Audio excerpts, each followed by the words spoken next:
እንዴት ሙዚቃ ሳበ? አሁን በ13 ዓመት አሁን 13 ዓመት አካባቢ ደርሰናል። እንዴት ሙዚቃ ሳበ? እንዴት ተመቸ? የሆነ ሙዚቃ ሰራለሁ ብለህ እንዴት አሰብክ? ማይኩን ጌታ መጣው። የማንን ነው የመጀመሪያ የሰማኸው ሬከርድ?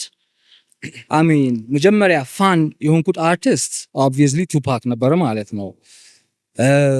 I mean to be honest with you like እዚህ ያለ ቤተሰብ ነው እዛ ጋር የነበርኩት ማለት ነው እና የሆነ ጋይዳንስ ያስፈልገዋል ማን ወጣት ሆነ በተለይ ሶ እዚህ ጋር የሚያሳድጉ ምናምን ነገሮች አሉ ሮል ሞዴል ሊሆኑ አልቻሉም ሳያት whatever personality so የሆነ ነገር ትፈልጋለህ where you fit in ገባህ አንተም በቃ ማንነትህን የሚያሳየ so በዛ ሰዓት literally we was black people living in some suburban area with all white man inspired ሊያደርግን ይችላል hip hop ተከሰተ ዓለም ላይ ገባህ like 95 96 97 like big years movies like man I mean እና እነዚህን ስታይ like bro that's who I want to be በቃ እንደዛ ገባውበት ያው ሲዲ ምናምን ኮሌክት አድርጋለህ ትገዛለህ በቃ እና it became more than a hobby ገባህ እዚህ ጋር በቃ ራስህን ዲፋይን እንድታደርግ ያው ሶ አብሮ